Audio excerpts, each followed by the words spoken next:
And so anyway, I just had no concept about it, and I was just, you know, it was like, quite honestly, it was like, well, I'm not going to do that. I'm an actor.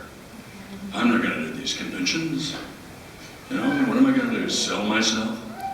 Anyway, I'm not saying I'm not always a little bit pretentious, okay? Anyway, so I'm talking to her. Either she called me or I called her. I'll give her that. And she said, you know, you should do these shows. I'm like, I don't know. And she said, look, they're always asking for you. You know, you should do the show. And I said, well, I tell you what, go ahead and make a deal, see what kind of deal you make, and we'll talk about it. And she said, okay, and I said, and I'll pay you a commission. And she said, no, I'll do it for nothing. I said, no, you won't. I said, I'll give you 10%, because that way it's a professional situation. If you mess up, I can chew your ass out. If you're doing me a favor, I can't say a word. So that was said tongue-in-cheek and laughing. So she made the deal and we started doing them, and then what happened was I was very pleased with the way she negotiated the deal, and I started talking to other friends of mine that I'd be playing golf with or whatever, and I would say, you know, you really should contact Erin, because she's really a terrific agent, and you know, she'll do a really great job for you. So she began to build a client base. But I will say this, that all I did was encourage her, and she's the one that put in all the work. So whatever kudos she's got coming goes to her. Thank you. So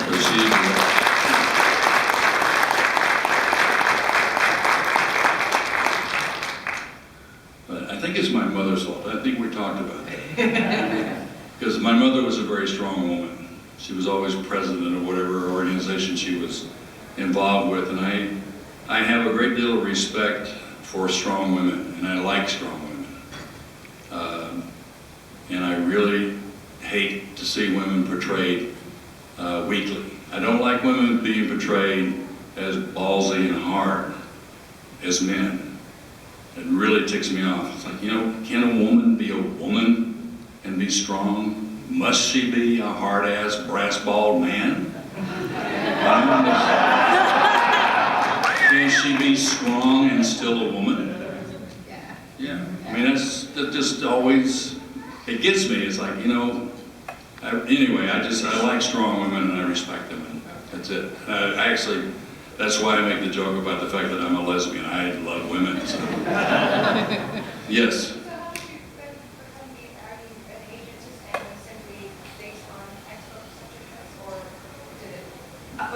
I want to share a story with you that is quite woo-woo in the story, and that is, I had done this for Gil, and then he, you know, talked to Mark Singer, and Mark Singer called me, and I said, oh, sure, I'm glad to do it for you as well. But I hadn't really thought of doing it as a business per se, and I was at a period of time in my life where I was going through divorce and possible bankruptcy, and I was not knowing what exactly to place my energy and time in what direction sort of redefine myself. And I had a meltdown one day, and I literally said, God, I need an answer, and I need it right now, and I don't care if it's an email from a psychic, but I need an answer now. Bing! And I got an email from a psychic in Chicago who said, I don't know why I'm writing you, but my friend Steve just called me and said I should. So I sat there and I thought, now I'm not a religious person. As a matter of fact, I was raised by atheists. So this was why I said, God, I need a minute. I don't know, but I did. And I got a very specific response to my question. So I sat there for the longest time going, really rude not to respond to this woman's, because I did ask, and you did respond, or at least if you exist, you know.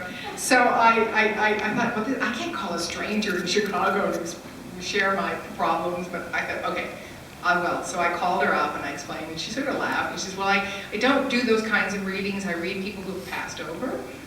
So she said, but let me tune in and see what I get. And she said something about, this long pause, she said, are you doing anything where you're like an agent? And I went, ooh, no. And I went, oh, well, yes. Oh. She said, well, whatever that is, go do it. And that that was sort of just the, I guess, the go switch, the kick in the pants to make it happen. And then it started growing, as Gil said, and people, basically actors talking to actors. And then a funny story about Stan Lee, though, is that I did meet him. He's a very good friend of one of my girlfriends. And I went up to him and he asked me what I did. And I said, I've got this company called Heroes for Hire. And he said, oh, really? And did you think of that name all by yourself? And I said, yes, I did. He said, really? And so 1 week later, I got a comic book in the mail signed by Stan Lee that said, Heroes for Hire. I just thought that was so great. I just loved that. And so I've been working with him ever since. So, yeah. Couldn't you have scheduled him for another time? Today. Yeah, sorry, Yeah. darling. Hold it, right here. Then we'll come back to you. Yes, sir. You guys ever have any accidents on the set? Say again? Any accidents on the Accidents? set that was...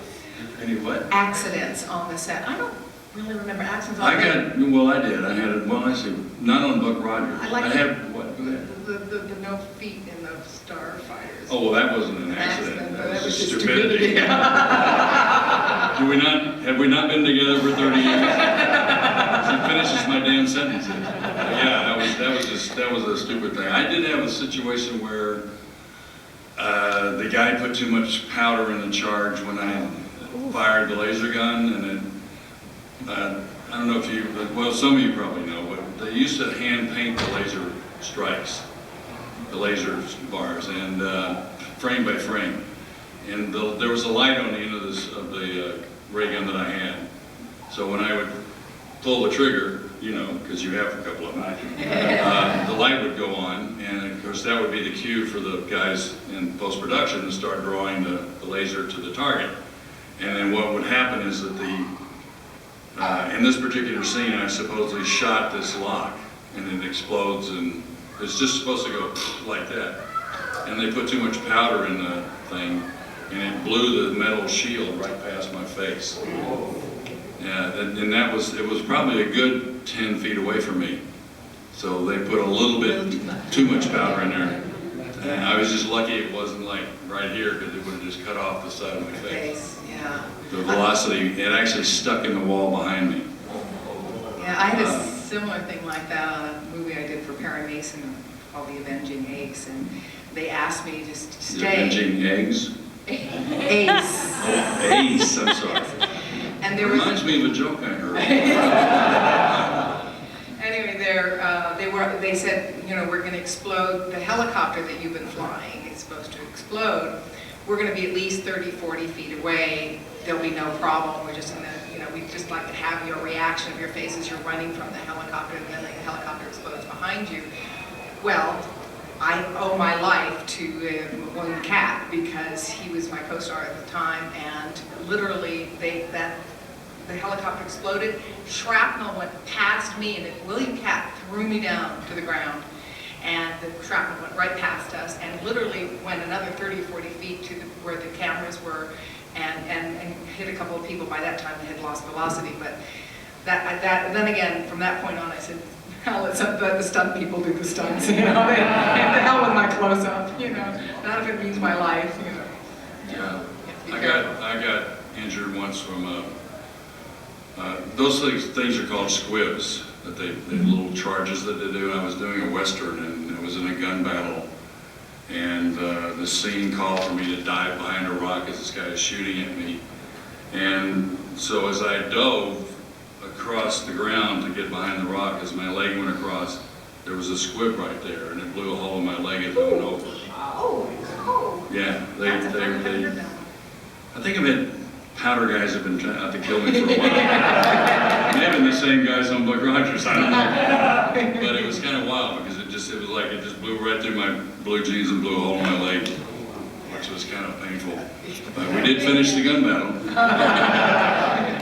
Yes, sir. I Yep. have a feeling we're What? for 5 minutes, and we're up 5 minutes ago. We got 10 minutes to 3. Wasn't this 10? It's a quarter to? I got 10 minutes of 3. Is it supposed to end it?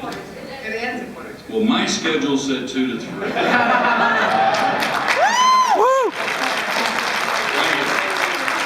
Have you got any anyone waiting for this room? Tough shit. Oh, Anyway, On that I'm just kidding, man. We're a little serious over there. We'll leave if you want us to leave. Do you want us to leave? No! No. You know? Who's coming in? The Brony panel, I think Caribbean. The Brony panel? What the hell is that? Oh, is that Tara? The My Little Pony? Yeah, she's been signing the pony's butt all day. She did, that's what she said. She said, do you want to sign the pony's tush? I said, sure. So that's coming in? Yep. Well, all right, because she's a nice chick, so it's all right. Don't take that seriously, the chick thing.